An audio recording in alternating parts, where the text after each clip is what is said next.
Ingatlah kasih Kristus. Kristus melihatmu. Nilaimu tidak ditentukan sekali lagi oleh apa yang kau miliki. Nilaimu tidak ditentukan oleh apa kata orang. Nilaimu tidak ditentukan oleh bagaimana orang-orang memperlakukan engkau dan saya.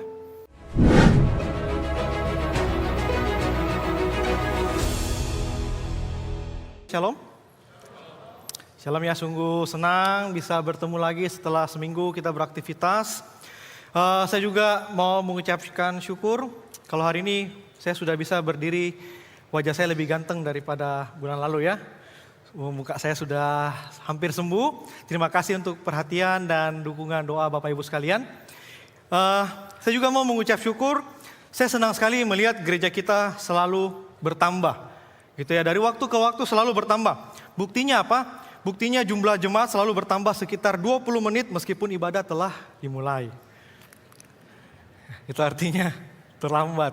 Ya, jadi beberapa minggu ini sekedar info, gereja melakukan pendataan sebenarnya. Berapa banyak jemaat yang datang tepat waktu, berapa banyak jemaat yang terlambat. Dan secara khusus di LCS itu hampir sekitar 48% yang terlambat. Nah, syukurnya bukan 58%. Gitu ya, kalau 58 kan artinya lebih dari separuh. Kita hampir separuh, semoga tidak lebih dari separuh dan kami mengapresiasi yang datang tepat waktu. Saya mengatakan ini bukan karena saya seorang hamba Tuhan, bukan juga karena saya paling on time, bukan. Justru saya salah satu hamba Tuhan yang sering terlambat. Jadi saya sendiri bergumul, apalagi kalau diibadahin, waduh, saya susah sekali bangun pagi karena saya makhluk malam. Nah, kenapa kita harus datang on time? Yuk kita belajar menghargai ya waktu dan menghormati waktu Tuhan dalam ibadah. Seperti minggu pertama Pendeta Alex, gembala kita sudah menyampaikan, kita yuk datang sama-sama lebih awal mempersiapkan diri, mempersiapkan hati ya. Mungkin saking hangatnya kita, saya tahu boleh di keep dulu ngobrol-ngobrolnya, pulang lanjutkan lagi kehangatannya. Bisa ya? Yuk hari ini saya akan melanjutkan sesi atau seri deklarasi dan demonstrasi, secara khusus eksposisi kitab Yakobus. Secara cepat saja, review saja secara cepat. Jadi konteks penerima surat Yakobus adalah jemaat yang memiliki kesalahpahaman. Berpikir, oh saya kan sudah diselamatkan oleh anugerah, bukan karena perbuatan baik. Ya sudah, saya hidup saja sesuka hatiku. Nah, minggu yang pertama, iman sejati atau iman mati. Kita sudah belajar bahwa iman yang sejati itu bukan sekedar iman yang dideklarasikan, tapi iman yang didemonstrasikan. Dapat terlihat secara nyata. Dan di mana iman yang sejati itu pertama kali terlihat? Minggu lalu, firman From Pressure to Treasure, kita sudah belajar bahwa iman yang sejati pertama kali terlihat dalam kita menghadapi ujian. Ujian adalah panggung pertama demonstrasi iman kita. Bahkan dikatakan anggaplah suatu kebahagiaan. Anggaplah suatu kebahagiaan, bukan pura-pura bahagia, bukan juga mencari-cari kebahagiaan di atas penderitaan. Bukan itu poinnya. Kenapa anggaplah suatu kebahagiaan? Karena di dalam ujian, iman kita itu menjadi sarana pembentukan iman. Ya, ujian adalah sarana pembentukan iman. Dan hari ini kita akan melanjutkan tema besar dari pasal yang pertama sebenarnya. Bagaimana sih iman yang sejati itu terlihat? Jawabannya adalah melalui cara kita memperlakukan sesama. No VIP zone. Firman Tuhan kita hari ini terambil dari Yakobus 2 ayat 1 sampai 13. Tapi kita tidak akan baca semuanya di awal. Karena hari ini eksposisi kita akan kupas tipis-tipis per ayat. Cuma nanti saya akan bacakan bagi kita sekalian ayat 12 dan 13. Saya minta tolong setiap jemaat boleh membuka kitabnya masing-masing. Dibuka terus sambil firman sambil dibuka. Jadi sambil firman sambil jalan. Lihat Alkitabnya ya. Saya akan bacakan bagi kita Yakobus 2 ayat 12 sampai 13. Tapi bisa disiapkan ayat 1 sampai 13 di Alkitab kita masing-masing. Ayat 12. Berkatalah dan berlakulah seperti orang-orang yang akan dihakimi oleh hukum yang memerdekakan orang. Sebab penghakiman yang tak berbelas kasihan akan berlaku atas orang yang tidak berbelas kasihan. Tetapi belas kasihan akan menang atas penghakiman. Amin. Sedemikian jauh pembacaan firman Tuhan kita pada pagi hari ini. Sedikit konteks tambahan. sedikit konteks tambahan. Jadi Yakobus itu menulis surat kepada jemaat sebenarnya yang tersebar di berbagai daerah yang sedang hidup dalam penganiayaan dan dalam masalah ekonomi. Jadi kan begini, karena mereka ditekan sebagai orang Kristen, akhirnya pekerjaan mereka ditinggalkan, kurang lebih begitu ya. Mereka banyak kehilangan pekerjaan karena jadi orang Kristen, sehingga mereka jadi miskin. Ditambah budaya zaman itu adalah budaya Yunani Romawi di mana dibangun di atas sistem patronase. Apa itu? Orang miskin memang dirancang bergantung kepada orang kaya. Untuk apa? Untuk perlindungan lah, untuk pekerjaan lah, untuk akses sosial lah, untuk kebutuhan sehari-hari dan sebagainya. Oke, ini konteks jemaat saat itu, bergantung kepada orang kaya. Dan ketika orang-orang Kristen ini berada dalam penderitaan dan penganiayaan, pola dunia, sistem patronas ini masuk ke dalam gereja. Akhirnya orang kaya diberikan penghormatan. Orang miskin direndahkan. Pertanyaannya, kalau orang Kristen kan ditindas dan menjadi miskin, kenapa masih ada orang-orang kaya yang menindas? Jawabannya adalah para penafsir melihat ada orang Kristen yang tetap menjadi saudagar-saudagar sebenarnya. Dan ini tetap berada dalam gereja. Ini penafsiran yang pertama. Yang kedua, ada penafsir yang melihat ada orang-orang luar, orang-orang kaya, non-Kristen. Yang berpotensi masuk ke dalam gereja. Jadi mereka dijadikan simpatisan-simpatisan. Dijajaki, diprospeki menjadi jemaat. Dengan harapan apa? Kalau orang kaya ini masuk, kalau orang yang terhormat ini masuk, nanti mereka bisa apa? Kasih sumbangan. Nanti orang kaya ini bisa kasih apa? Kasih kita perlindungan. Nanti bisa kasih apa? Pengaruh yang baik untuk gerejanya kita. Tangkap ya, konteks jemaat saat itu.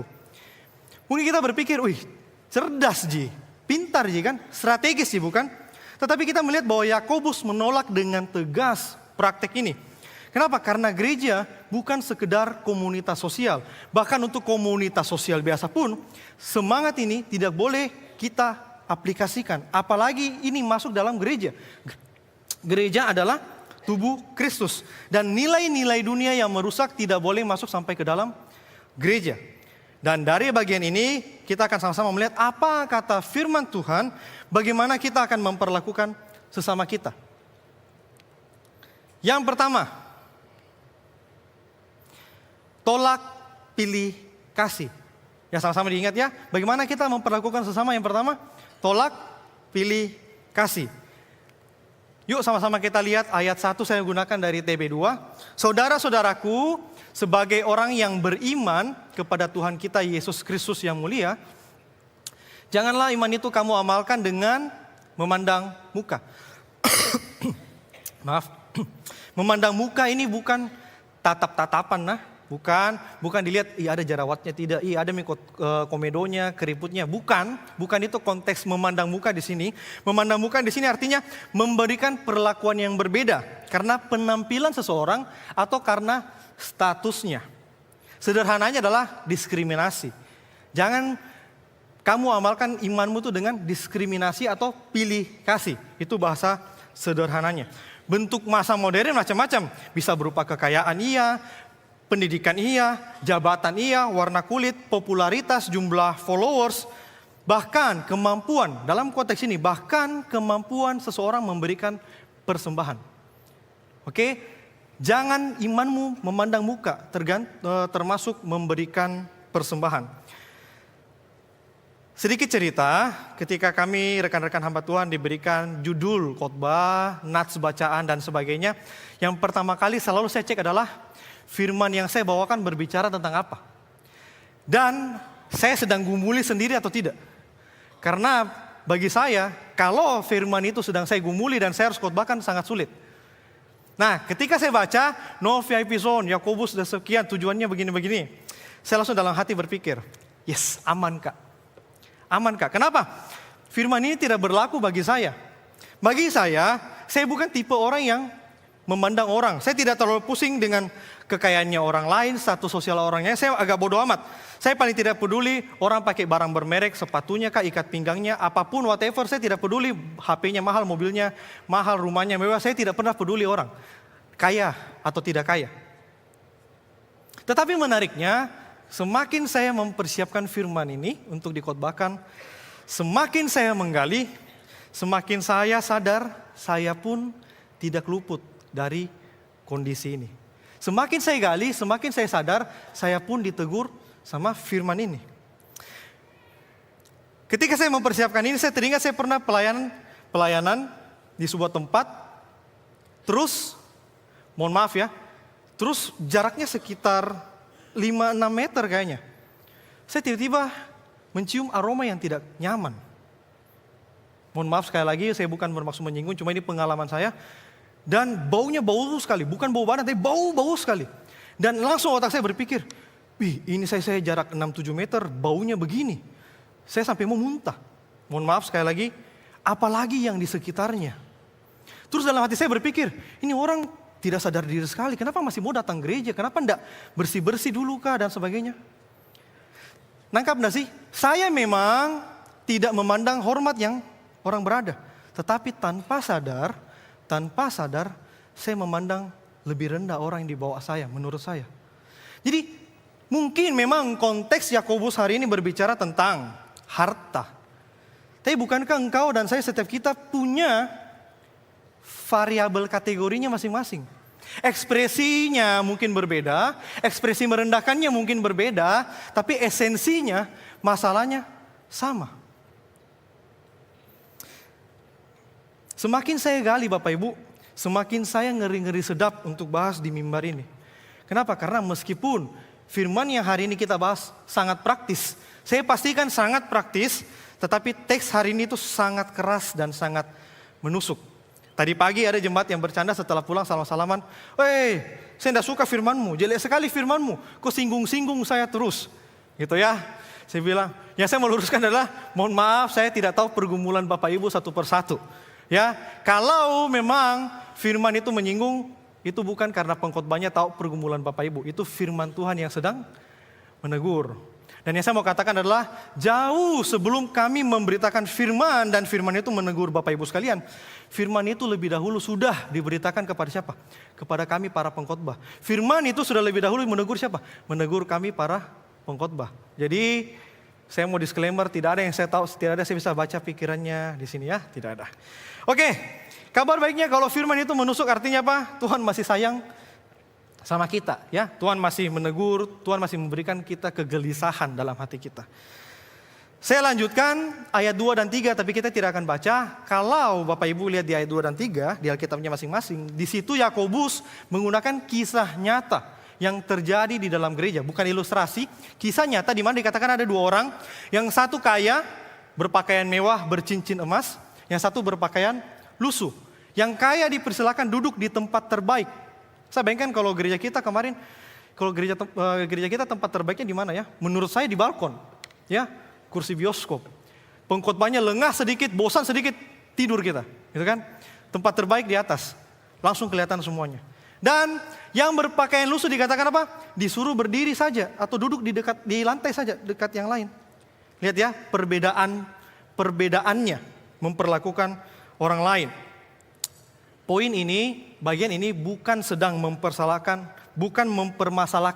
tentang kursi. Bukan, masalahnya jauh lebih dalam. Kita mundur di ayat 1a. Saudara-saudaraku, sebagai orang yang beriman, ini saya pakai TB2 ya. Sebagai orang yang beriman kepada Tuhan, kita Yesus Kristus yang mulia. Ketika saya baca bagian ini saya bertanya, kenapa perlu ada kata Tuhan yang mulia? Kenapa harus ada sih penekanan yang mulia di sana?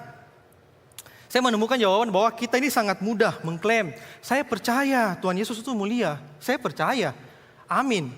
Tetapi hati kita sebenarnya masih terpikat oleh kemuliaan-kemuliaan dunia. Entah itu kekuasaan, kekayaan, pengaruh, status sosial, apapun itu. Sehingga akar dari diskriminasi atau pilih kasih adalah masalah hati. Selalu apapun masalahnya kembali ke masalah hati. Sehingga diskriminasi adalah bukti kegagalan engkau dan saya melihat bahwa kemuliaan Kristus benar-benar sebagai kemuliaan yang sejati. Maksudnya bagaimana sih? Contoh, bukankah kita hidup di dalam dunia yang berkata dari kita kecil, "Hei, berprestasi kok di sekolah, supaya nanti orang tuamu bangga." Nangkap enggak sih? Prestasi di sekolah dikaitkan dengan sumber kebanggaan. Pas kita sudah dewasa sedikit, cari kok pekerjaan yang bergengsi. Supaya apa? Supaya dihormati kok. Profesi dikaitkan dengan sumber kehormatan. Jadi kok orang kaya, supaya hidupmu dipandang dan jadi kok orang sukses. Bisa lihat, kekayaan dikaitkan dengan apa? Standar kesuksesan hidup. Bukankah kita hidup dengan nilai seperti ini, dan ini pun sudah masuk dalam gereja sebenarnya. Karena itu kita hidup, kita bekerja begitu keras, kita mengejar pendidikan yang terbaik, kita membangun karir setinggi mungkin, dan kita mengumpulkan kekayaan sebanyak mungkin. Nah, saya berhenti sejenak. Suara-suara Roh Kudus berbicara kepada saya. Nggak ya, saya bercanda. Saya tahu ada di antara kita yang mungkin yang protes ketika saya mengeluarkan statement tadi. Defensif. Loh, apa yang salah sih dengan saya kerja yang baik? Apa yang salah ketika saya siapkan anakku sekolah yang terbaik? Iya kan? Jawabannya tidak ada yang salah Bapak Ibu. Tidak ada yang salah. Bahkan kalau bisa, berikanlah, kejarlah yang terbaik. Bukan semata-mata saya tadi ngomong karena semua itu salah, bukan. Alkitab pun saya tegaskan, Alkitab pun tidak pernah anti dengan kekayaan, tidak pernah anti dengan sekolah terbaik, tidak pernah anti dengan semua itu. Berikanlah yang terbaik, kejarlah yang terbaik. Tetapi kalau kita bisa jujur dalam hati kita, kalau engkau dan saya tidak berhati-hati, semua yang baik-baik tadi itu bisa menggeser perlahan-lahan, namun pasti menggeser Kristus.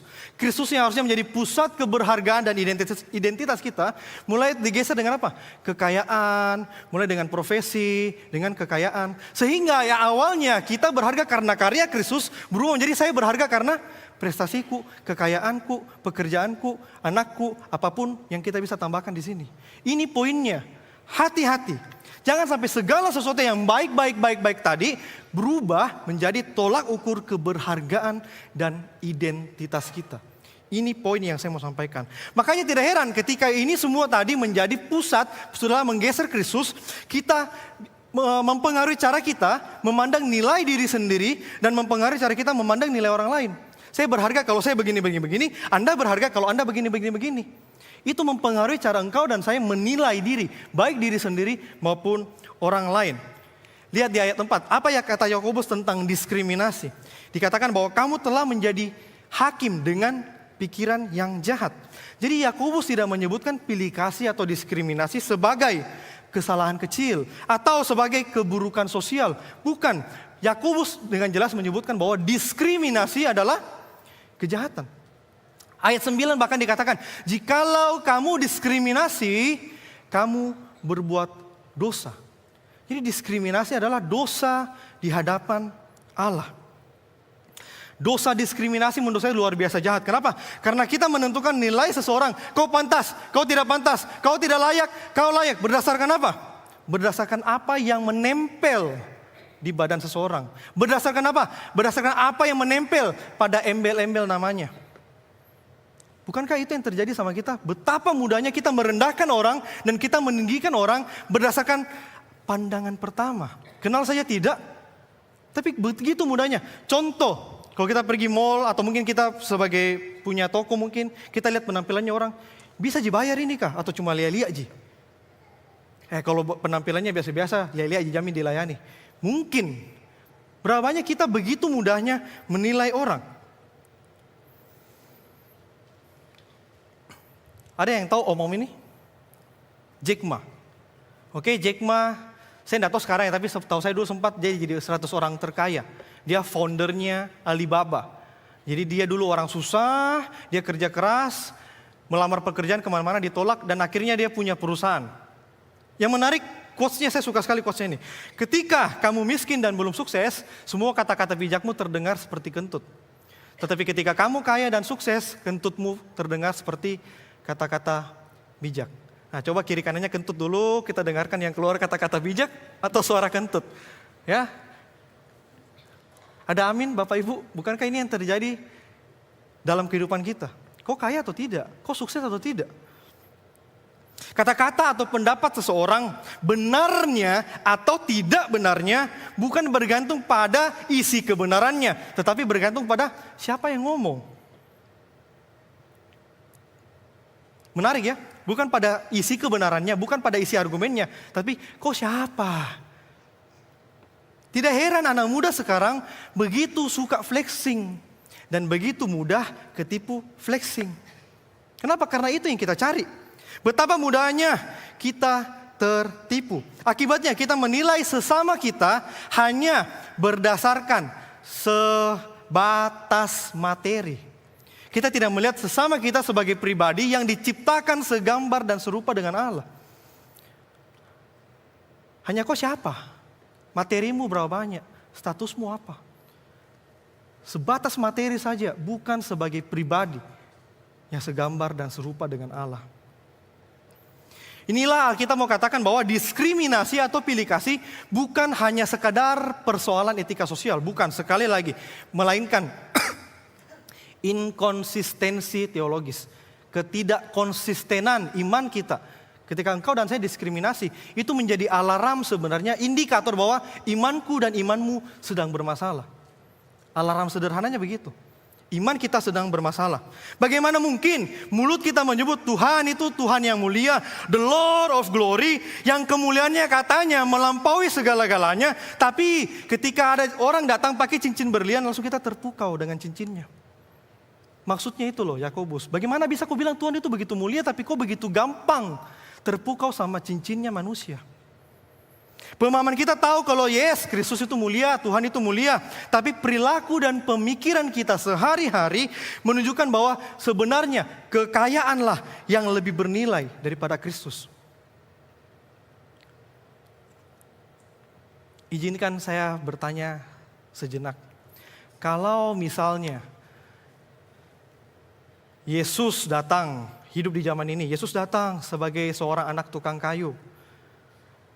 Anak tukang kayu zaman dulu ya, kalau tukang kayu zaman sekarang kan bisa memimpin negara. Kita tidak bahas yang itu. Kita bahas Yesus yang anak tukang kayu, yang lahir di palungan, datang dengan baju yang sangat sederhana, tidak ada pengawalan. Izinkan saya bertanya, bagaimana kira-kira engkau dan saya memperlakukan Yesus di tengah gereja ini?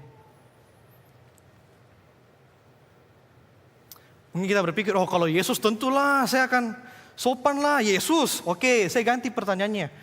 Bagaimana kalau ada orang-orang betul-betul yang menurut kita, mohon maaf sekali lagi, yang pekerjaan kita nilai lebih rendah daripada kita, datang dengan penampilan yang lebih sederhana, mungkin dengan aroma tubuh yang sangat tidak nyaman, duduk di sekitarmu, bagaimana engkau dan saya memperlakukan dia?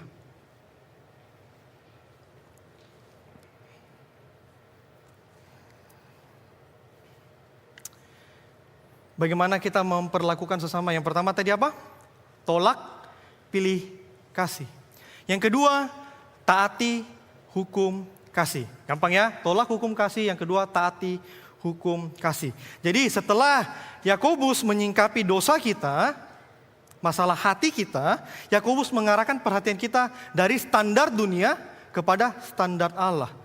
Pertanyaannya bagaimana sih standarnya Allah? Yuk kita lihat sama-sama. Di ayat 5. Dengarkanlah hai saudara-saudara yang kukasihi. Bukankah Allah memilih orang-orang yang dianggap miskin oleh dunia ini untuk menjadi kaya dalam iman dan menjadi ahli waris kerajaan yang telah dijanjikannya kepada barang siapa yang mengasihi dia. Ayat 5 bukan sedang mengatakan bahwa semua orang miskin pasti diselamatkan. Bukan ini poinnya, ini salah tafsir. Bukan, poinnya apa? Di ayat 5 Yakobus sedang mau menunjukkan pola anugerah Tuhan bekerja. Oke? Jadi Allah tidak sedang menentukan seseorang berdasarkan standar dunia. Allah justru memilih orang-orang yang dipandang miskin, orang-orang yang dipandang tidak layak untuk apa? Justru diperkaya dalam iman dan dijadikan ahli waris kerajaan. Ini poinnya, berbicara tentang pola anugerah Allah.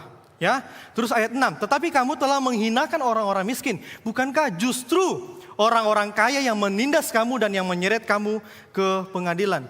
Saya mau disclaimer sekali lagi, ini bukan berbicara semua orang kaya pasti jahat. Bukan semua orang kaya pasti menindas. Bukan, ayat 6 mau berkata begini. Ironis sekali jemaat saat itu, orang-orang yang mereka hormati justru adalah orang-orang yang menindas mereka dan yang menyeret mereka ke pengadilan. Sehingga mereka itu mencari perlindungan. Yakobus mau bilang kalian itu cari perlindungan justru di orang-orang yang salah. Kalian cari perlindungan di orang-orang yang justru tidak melindungi kalian. Itu ya poinnya. Dan di ayat 7, bukankah mereka yang menghujat nama yang mulia yang olehnya menjadi milik Allah? Ini artinya apa sih? Ketika orang-orang kaya ini, yang non-Kristen ini, datang menindas mereka, Yakobus mau bilang, mereka bukan cuma menindas kalian, mereka sedang menghina Kristus sebenarnya.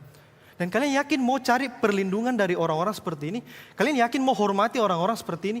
Ini poinnya Yakobus. Di saat jemaat di sana berpikir, oh kami pintar sekali, kami strategis sekali, kami punya cara-cara yang luar biasa. Yakobus justru sedang menunjukkan bahwa menunjukkan kebodohan strategis dan kebodohan teologis jemaat saat itu. Nangkap ya? Ini kondisinya. Mereka sedang berharap pada orang-orang yang sebenarnya menjadi musuh orang Kristen saat itu. Sekali lagi poin ini bukan mau berkata, oh kalau begitu jangan hormati orang kaya, mereka pasti jahat. Bukan ini poinnya. Poinnya yang Yakobus mau sampaikan di bagian ini adalah jangan biarkan status seseorang, entah dia berpotensi menguntungkan maupun tidak menguntungkan, menentukan seberapa besar engkau dan saya memberikan penghormatan kepada dia. Ini poinnya. Jangan biarkan seseorang, entah dia berpotensi atau tidak berpotensi menguntungkan, menentukan seberapa besar engkau dan saya menghormati seseorang. Bukan itu nilainya. Karena itu implikasinya bagi gereja apa? Implikasinya adalah gereja tidak pernah boleh memberikan perlakuan istimewa kepada seseorang berdasarkan status dan kekayaannya. Gereja tidak boleh memperlakukan seseorang istimewa hanya karena statusnya atau jumlah penghasilannya, jumlah persembahannya. Jumlah persembahan entah sedikit maupun banyak tidak pernah boleh membeli pengaruh di dalam gereja. Jumlah persembahan tidak pernah menginvestasi pengaruhmu di dalam gereja. Tidak pernah. Saya teringat cerita rektor saya Pak Yakub di sebuah gereja yang dia gembalakan. Di situ sedang kalau tidak salah mau renovasi atau pembangunan atau beli tanah saya lupa. Intinya ceritanya dia buka, biasalah kita ya persembahan untuk gereja. Dan jumlahnya cukup besar dan saat itu ada jemaat yang mau memberikan persembahan. Minta ketemu kalau tidak salah ingat. Jumlahnya cukup besar dan ketika Pak Yakub lihat itu dia cukup kaget. Dan dia kasih 2 syarat. Dia kasih 2 syarat.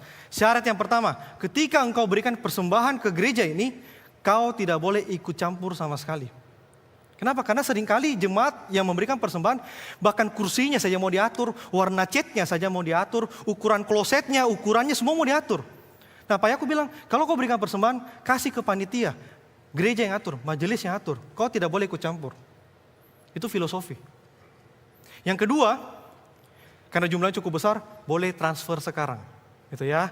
Jadi meskipun uang itu tidak, poin saya gini, saya takut salah nangkap.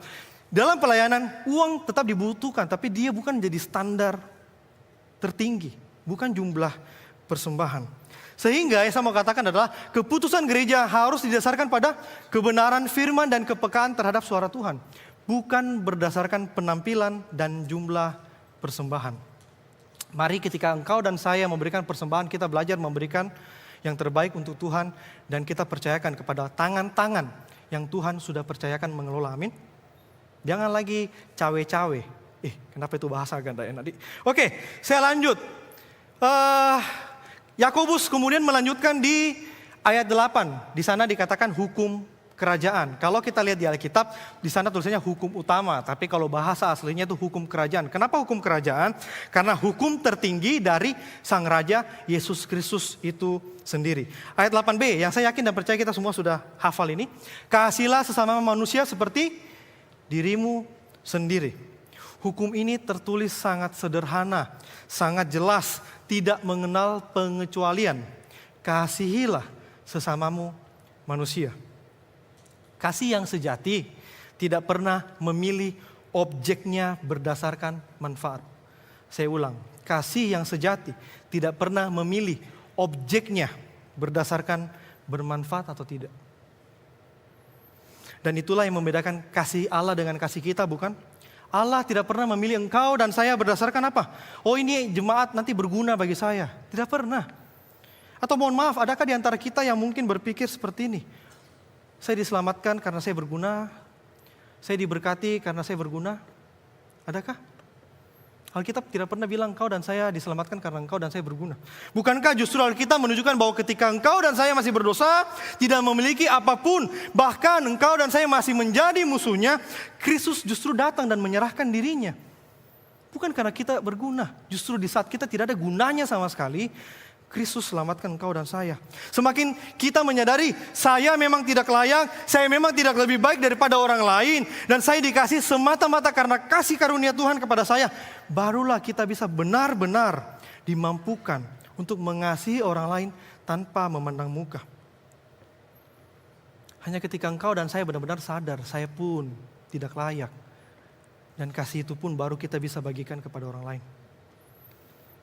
Ayat 10. Sebab siapa saja yang menuruti seluruh hukum itu, tetapi tersandung dalam satu bagian saja. Hukum itu apa? Hukum kerajaan. Kasihilah sesamamu. Tersandung dalam satu bagian saja berbicara tentang apa? Diskriminasi. Pilih kasih. Dikatakan apa? Ia bersalah terhadap seluruhnya. Apa maksudnya? Bayangkan ada satu lembar kaca dan kita ambil satu buah kerikil yang sangat tajam dan kita lemparkan dengan sangat kuat. Langsung kacanya cipek begitu ya. Bisa enggak kacanya kita masih mau beli? Kita pikir, saya butuh 2 meter kali 1 meter yang cipek cuma 10 kali 15 cm. Kita mau beli kaca seperti itu? Enggak bisa. Ketika kita melihat kaca rusak seperti ini, kita akan bilang ini apa? Kita tidak akan bilang ini kaca rusak sedikit, tidak. Kita akan bilang ini kaca rusak.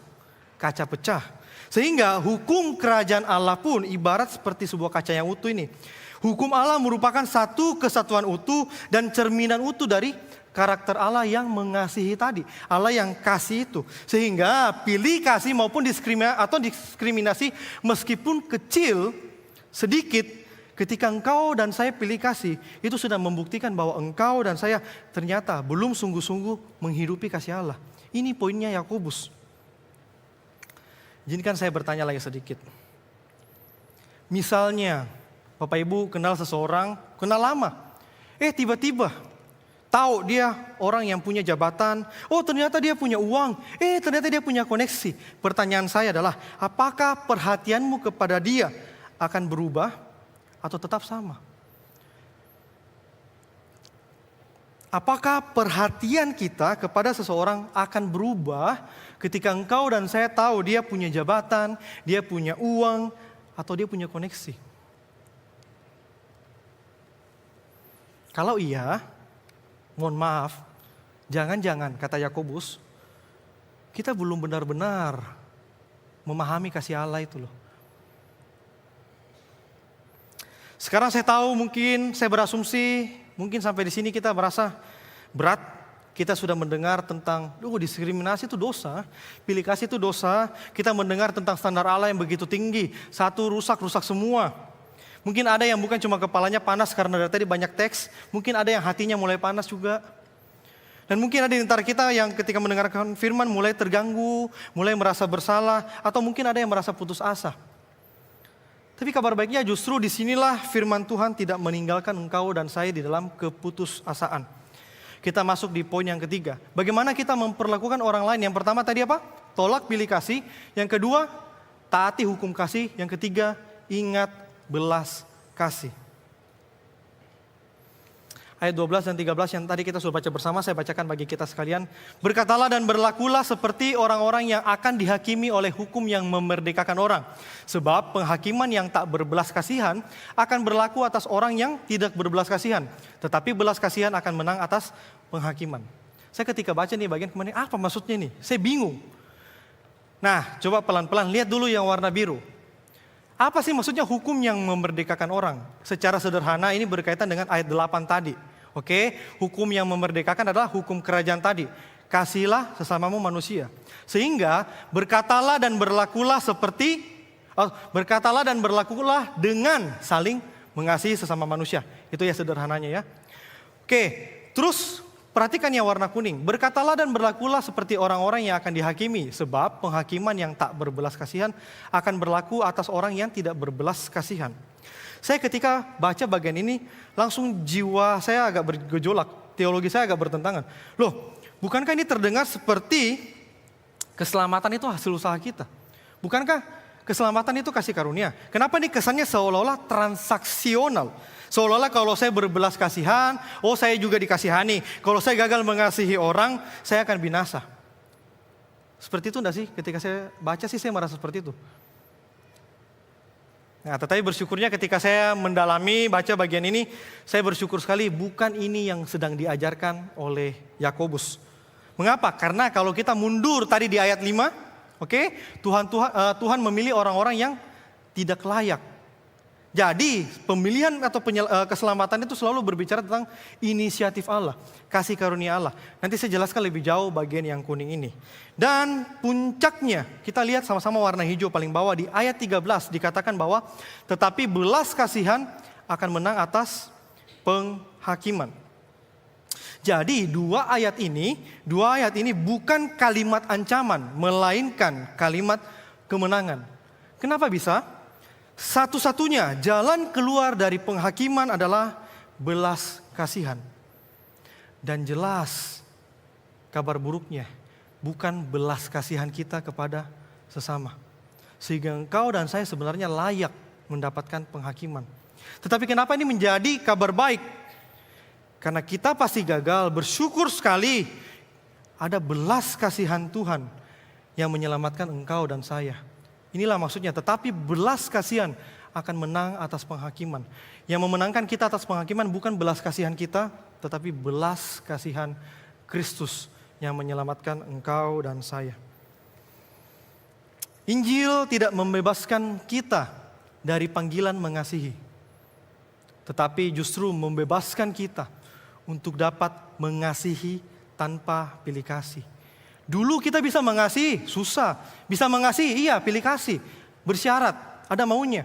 Ketika Injil benar-benar kita sadar, saya pun tidak layak, saya pun mendapatkan belas kasihan. Injil mengubah hati kita. Bisa mengasihi tanpa pilih kasih. Sehingga yang berubah dari awal sampai hari ini bukan hukumnya. Yang berubah adalah kondisi hati kita. Karena itu ayat 12 dan 13 yang sebelumnya kita baca sebenarnya menegaskan bahwa belas kasihan yang kita tunjukkan kepada orang lain itu adalah bukti bahwa kita lebih dahulu telah menerima belas kasihan Tuhan. Itu bukti, bukan syarat. Bukti kita menyadari, mengingat. Dengan mengingat, saya pun orang yang mendapatkan belas kasihan tanpa dipandang muka oleh Allah, barulah kita mampu mengasihi orang lain tanpa memandang muka. Dengan mengingat saya pun tidak dipandang muka oleh Allah, barulah kita mampu mengasihi orang lain tanpa memandang muka. Kita semua adalah orang miskin secara rohani. Tidak ada seorang pun yang datang kepada Allah membawa kekayaan materi maupun kekayaan rohani. Tidak ada dari kita yang mampu kita banggakan di hadapan Tuhan. Teladan kita siapa? Jelas Kristus. Dorongan kita siapa? Yang memampukan kita siapa? Jelas, karya Kristus.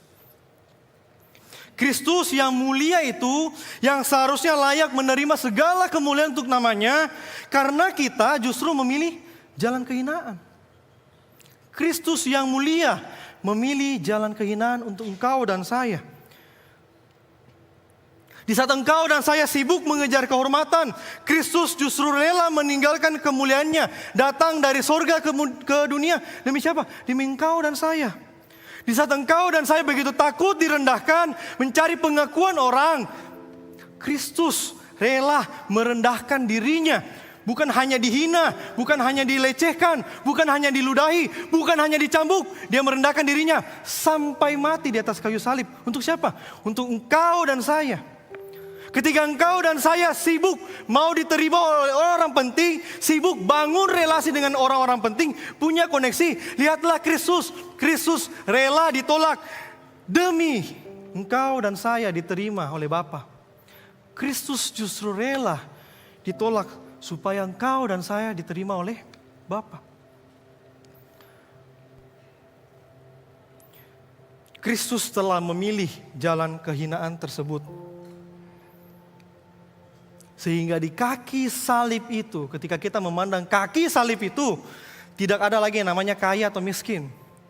Di kaki salib itu tidak ada lagi yang lebih layak merasa lebih pantas, merasa lebih kudus untuk ditebus Tuhan. Tidak ada lagi engkau dan saya dan orang lain sama. Di kaki salib itu semua sama, ditebus dengan darah yang sama. Darah Kristus yang mahal. Karena darah Kristus itu begitu mahal menebus engkau dan saya, makanya engkau dan saya yang tidak layak itu akhirnya menjadi berharga. Darah Kristus identitas kita, darah Kristus keberhargaan kita. Bukan pencapaianmu, bukan materimu.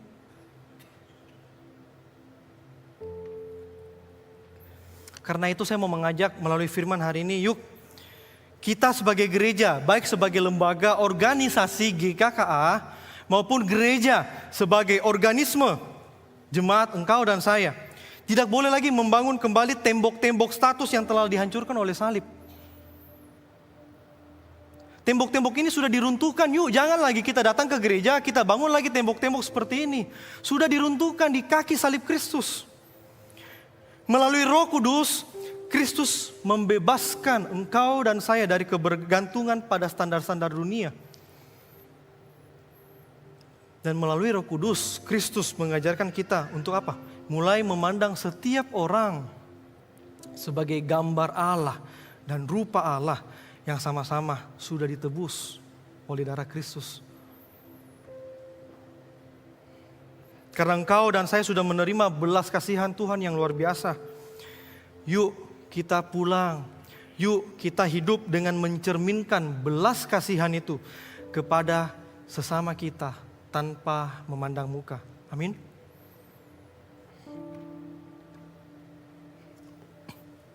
Hari ini kita belajar 3 poin.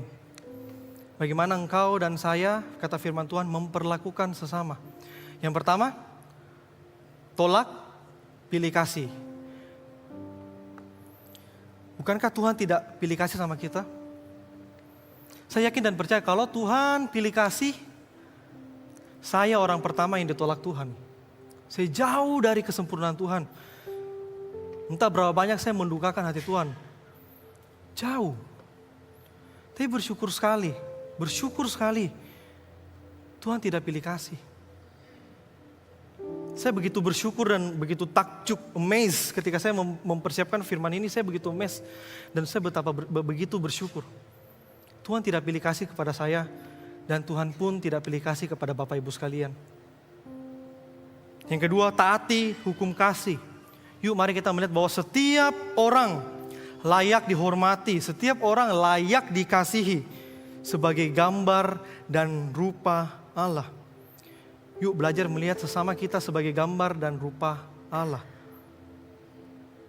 Jangan lagi menggunakan standar-standar duniawi untuk menilai rekan-rekan kita. Dan yang terakhir, ingat belas kasih. Kita sendiri pun hidup oleh belas kasihan Kristus.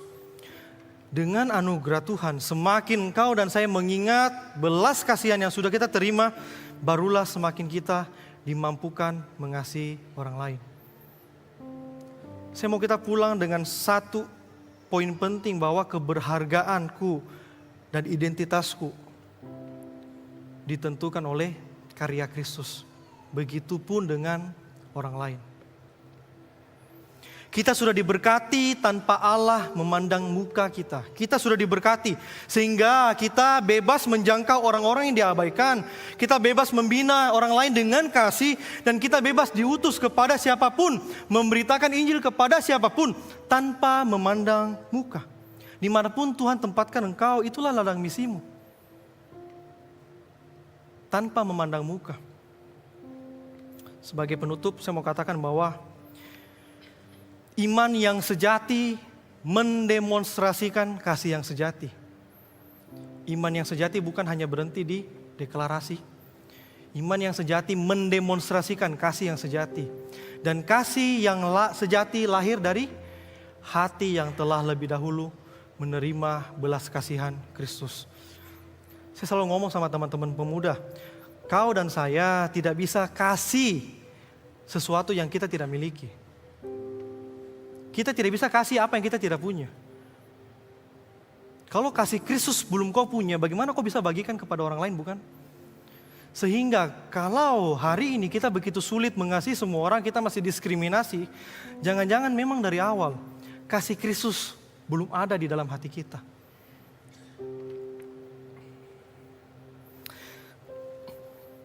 Bagi saudara mungkin yang sering merasa diabaikan datang ke tempat ini, sering merasa dipandang rendah, izinkan saya mewakili gereja dan saya secara pribadi mohon maaf kalau gereja, saudara-saudara seiman belum bisa membagikan kasih itu. Tapi saya mau katakan bahwa ingatlah kasih Kristus. Kristus melihatmu. Nilaimu tidak ditentukan sekali lagi oleh apa yang kau miliki. Nilaimu tidak ditentukan oleh apa kata orang. Nilaimu tidak ditentukan oleh bagaimana orang-orang memperlakukan engkau dan saya. Nilai kita ditentukan oleh seberapa mahal harga yang Kristus sudah bayarkan. Nyawanya sendiri. Dan bagi jemaat sekalian mungkin yang punya banyak berkat, kita bersyukur gereja kita juga diberkati dengan jemaat seperti ini. Bagi engkau yang memiliki banyak berkat, bagi engkau yang punya mungkin status sosial yang cukup baik, pendidikan yang baik, pengaruh yang baik, pengaruh yang kuat, izinkan saya mengingatkan bahwa firman Tuhan hari ini berkata, ingatlah Kristus memanggilmu dan memberkati engkau. Bukan supaya engkau menggunakan untuk kemuliaanmu sendiri. Jangan manfaatkan untuk kemuliaanmu sendiri. Semuanya adalah sarana melayani dan sarana mengembalikan untuk apa? Kembali untuk kemuliaan Tuhan. Dan ingatlah identitasmu, keberhargaanmu sekali lagi. Bukan karena prestasimu, bukan karena perusahaanmu, bukan karena anakmu, bukan karena pencapaian-pencapaianmu atau apapun itu. Ingatlah keberhargaanmu pun karena karya Kristus di atas kayu salib. Saya berharap setiap kita pulang dari sini, respon kita bukan hanya berhenti, oke Tuhan saya akan berusaha berhenti diskriminasi. Oh Tuhan saya tidak mau lagi pilih kasih. Bukan itu. Terlalu dangkal kalau engkau dan saya pulang hanya berhenti di situ. Saya berharap setiap kita pulang dengan satu respon ucapan syukur dan komitmen di hadapan Tuhan. Tuhan, Engkau tidak memandang muka ketika menyelamatkan saya. Bentuklah hatiku supaya saya pun tidak memandang muka. Saya pun punya belas kasihan yang sama seperti belas kasihan Tuhan.